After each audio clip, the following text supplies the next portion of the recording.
আসসালামু আলাইকুম।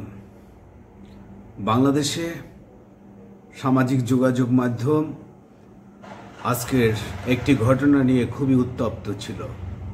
সেটি হচ্ছে, আপনারা জানেন যে আজকের হযরত শাহজালাল আন্তর্জাতিক বিমানবন্দরে আমাদের একজন তরুণ উপদেষ্টা আসিফ মাহমুদ ভূঁইয়ার একটি ব্যাগে গুলিভর্তি ম্যাগাজিন পেয়েছে সেখানে নিরাপত্তা কর্মীরা।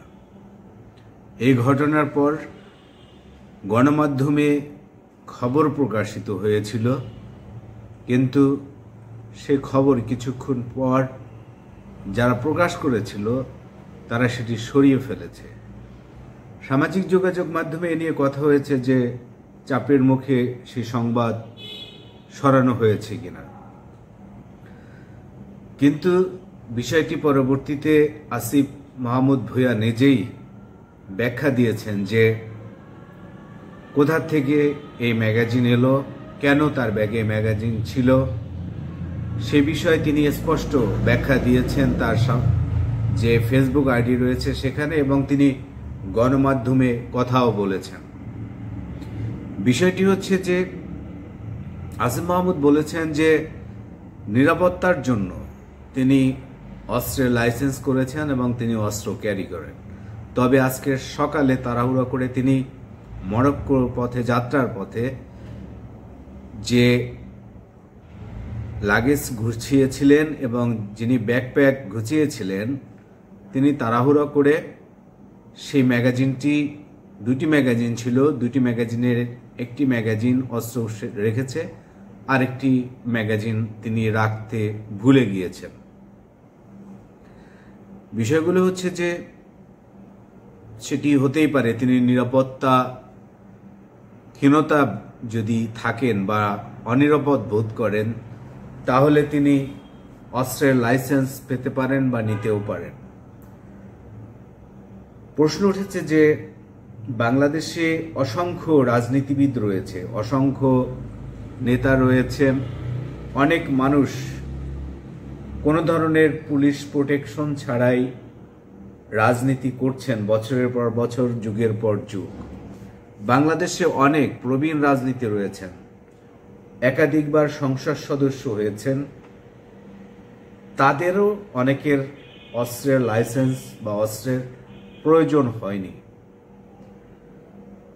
কিন্তু হঠাৎ করে একজন তরুণ রাজনীতিবিদ যিনি কেবল রাজনীতি শুরু করেছেন, তিনি দেশে নিরাপদ বোধ করছেন না এবং অনিরাপদের জায়গা থেকেই, ইনসিকিউরিটির জায়গা থেকেই তিনি অস্ত্রের লাইসেন্স নিয়েছেন এবং অস্ত্র নিয়েছেন। অনেকে ফেসবুকে দেখলাম যে বিষয়টি সমালোচনা করছেন। কেউ কেউ আসিফ মাহমুদ ভূঁইয়ার বয়সের যে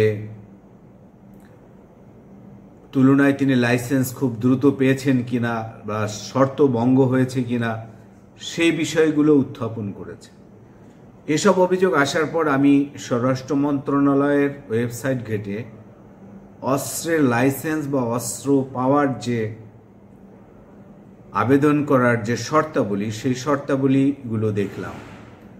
সেখানে বলা হয়েছে যে বাংলাদেশের কোনো নাগরিক 30 বছর থেকে 70 বছর যদি তার বয়স হয়, তিনি যদি টানা 3 বছর 3 লাখ টাকা বা 1 লাখ টাকা আয়কর দিয়ে থাকেন, তাহলে তিনি অস্ত্রের লাইসেন্সের জন্য আবেদন করতে পারবেন। ছোট আর্মস তিনি ক্যারি করতে পারবেন, রিভলভার বা পিস্তল জাতীয় এই ধরনের আর্মস তিনি পাবেন। আর যদি এর চেয়ে 25 বছর বয়সেও আবেদন করতে পারবেন, তবে শর্ত হচ্ছে তিনি রাইফেল জাতীয় অস্ত্র পাবেন। সেক্ষেত্রেও এই ধরনের কিছু কন্ডিশন রয়েছে, কিছু শর্ত রয়েছে, সেই শর্তের গুলো পূরণ করলেই তিনি অস্ত্রের লাইসেন্স পান। আসিফ মাহমুদ ভূঁইয়া অস্ত্রের লাইসেন্স পেয়েছে, হয়তো এটি আজকের এয়ারপোর্টে ঘটনাটি যদি স্ক্যানিংয়ে ধরা না পড়তো তাহলে হয়তো কেউ জানতেনও না। বিষয়টি হচ্ছে যে অনেক নেতারা, এনসিপির অনেক শীর্ষ কয়েকজন নেতা রয়েছে।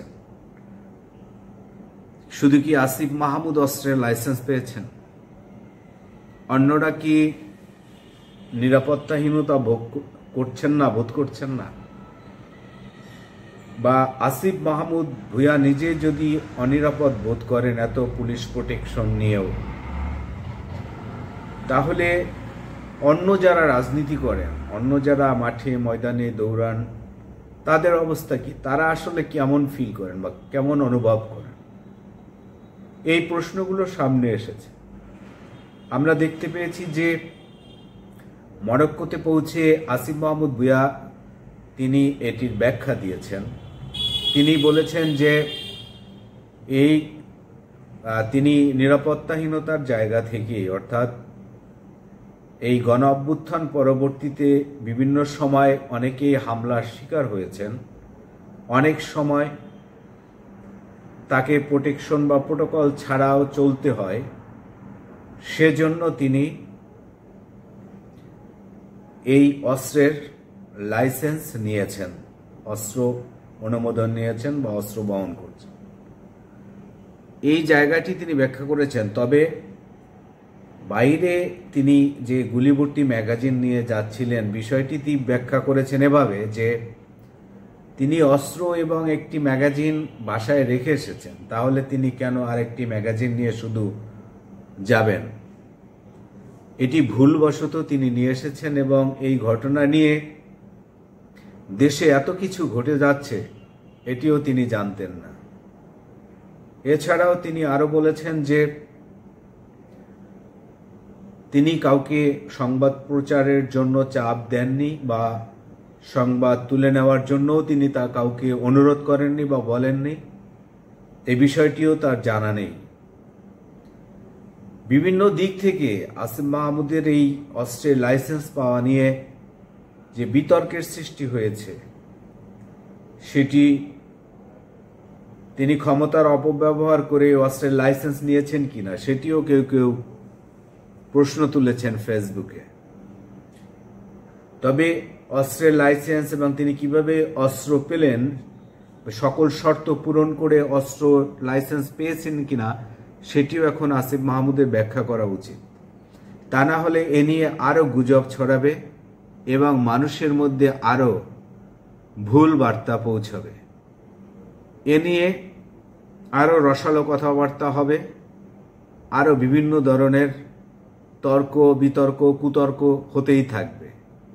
তাকে আসলে আরো স্পষ্ট করা উচিত যে তিনি কিভাবে সকল শর্ত পূরণ করে অস্ত্রের লাইসেন্স নিয়েছেন কিনা, এখানে তার ক্ষমতার অপব্যবহার হয়েছে কিনা, সেগুলো আসলে তাকে এখন ব্যাখ্যা করা উচিত।